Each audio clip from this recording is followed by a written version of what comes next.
జిల్లా పులివెందుల జడ్పీటీసీ ఎన్నికకు 3 నామినేషన్లు దాఖలయ్యాయి. వైసీపీ జడ్పీటీసీ అభ్యర్థులుగా తుమ్మల హేమంత్ రెడ్డి, తుమ్మల ఉమాదేవి నామినేషన్ దాఖలు చేశారు. చనిపోయిన జడ్పీటీసీ మహేశ్వర్ రెడ్డి కొడుకు, భార్య ఇద్దరు నామినేషన్ వేశారు. పులివెందుల కాంగ్రెస్ పార్టీ జడ్పీటీసీ అభ్యర్థిగా తుమ్మలూరు అనిల్ కుమార్ రెడ్డి నామినేషన్ దాఖలు చేశారు. పులివెందుల కాంగ్రెస్ పార్టీ నగర అధ్యక్షుడిగా అనిల్ కుమార్ రెడ్డి పనిచేస్తున్నారు. మొదటి రోజు ఒంటిమిట్ట జడ్పీటీసీ స్థానానికి 2 నామినేషన్లు దాఖలు కాగా జనసేన పార్టీ నుండి 1, కాంగ్రెస్ పార్టీ నుండి 1 నామినేషన్ దాఖలయ్యాయి.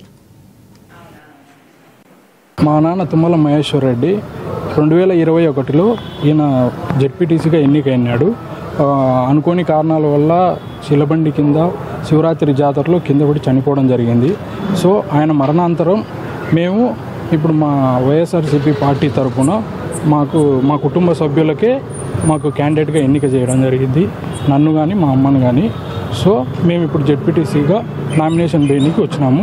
దీనికి కృతజ్ఞతగా మా వైఎస్ అవినాష్ రెడ్డి సార్ గారికి కానీ, మా భాస్కర్ రెడ్డి సార్ గారికి కానీ, ఆ నుంచి వచ్చేసి మా వైఎస్ జగన్మోహన్ రెడ్డి సార్కి కానీ ధన్యవాదము. మా కుటుంబం మీద ఇంత నమ్మకం పెట్టుకునేందుకు, మా మీద ఇంత పెద్ద ఎత్తున మా చేయగలుగుతామనే నమ్మకానికి మేము దాన్ని నిరూపించుకొని చూపిస్తాము.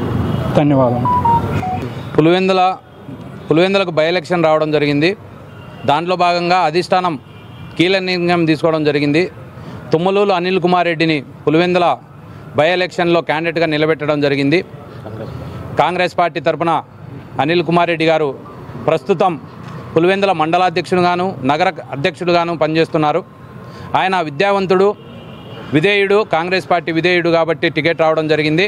తులసిరెడ్డి సలహాల మేరకు డీసీసీ గారి విజయజ్యోతి గారి ఆధ్వర్యంలో మేము ఈ ఎలక్షన్ గెలిచేందుకు సాయశక్తుల కృషి చేస్తామని తెలియజేస్తూ ఈరోజు కడప జెడ్పీ ఆఫీస్లో మా అనుచరులతో కలిసి నామినేషన్ వేయడం జరిగింది.